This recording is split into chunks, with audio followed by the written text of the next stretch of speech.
Coach Pritzlaff, welcome to beautiful Geneva, Ohio.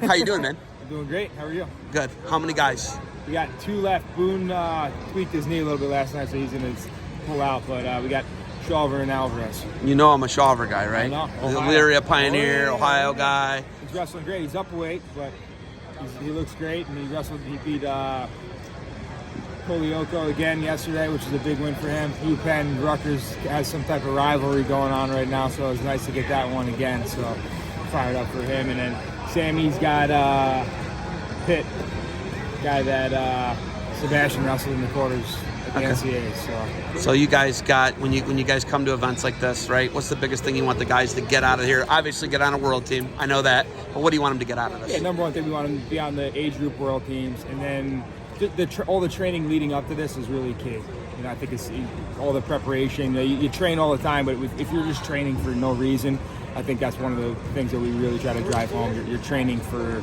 an event to make a world team, but also you're training because now you can put it to the test what you've been working on, and you know how you've been trying to make some adjustments and change your wrestling a little bit, and then you get to come here and you figure out what's working and what isn't.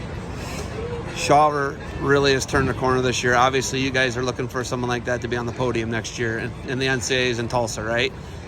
Yeah, no question, yeah, right? Yeah. You know, I think he was disappointed this year going 2-2 at the NCAAs, which that's what we want to see.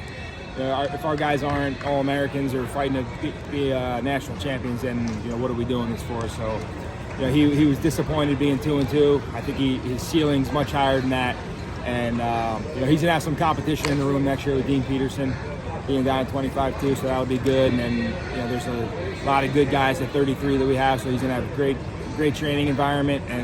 But I think for sure he's got to be an All-American. That's the goal for him, and then the next step will be a national champ.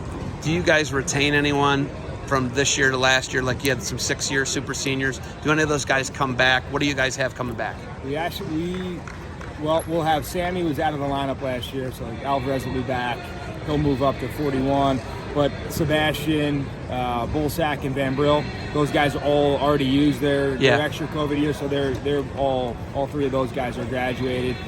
And then Turley's coming off a shoulder injury. He was an All-American 2 years ago, so he'll be back, as well as Janzer's been a national qualifier, and he had back surgery, so he'll be back as well. So we get those guys back, and I think that makes for a real solid 10 going through. And then we need some guys to really step forward and be those stars. We're losing Sebastian, we're losing Bullsack in our lineup. They're still in our room training with our guys, but we're going to lose those points at the NCAA. So we need guys like Alvarez and Shawver, like you said, and Poznansky and Turley. All those guys are all-American potential. We need those guys to be on the podium. Okay, so you and I talked earlier about an NCAA match you had with a certain, the artist formerly known as Nick Nemeth. Yeah.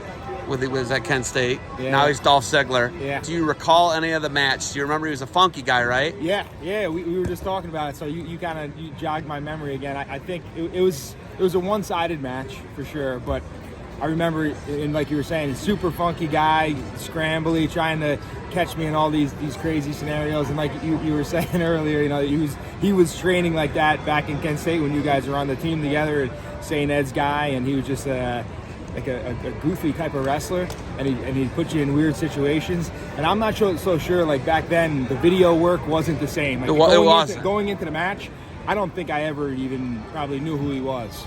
So I guess I maybe just could feel it, as you're going through the match, you kind of feel like, I don't want to be here with this guy, and maybe I pushed out of a few situations. He said you'd have his leg up, he'd start doing something crazy, and you just let go. Yeah. If it wasn't clean, you weren't doing it. Yeah. He was trying to get you in the mud, in the weeds. Yeah. Oh yeah, definitely. Yeah, definitely. And another Ohio guy, Heskett, I knew I was going to wrestle him in the finals for the most part. And same thing. If I got to Joe's legs and he started putting me in a weird situation, I was out of there. Because Joe would cradle you from anywhere. So clear out. Oh yeah. So I knew I could get back to the legs. But if I got to the legs and was too stubborn and hung on it too long, then I put myself in a bad spot. So I didn't want to let that happen. And that kid probably helped me out to get ready for the finals. All right, we're about to roll here. You got anything else for me? No, all good, man. Just thanks for all your work you do for us. Thank you for the time. Good luck to you guys. Yeah, thanks.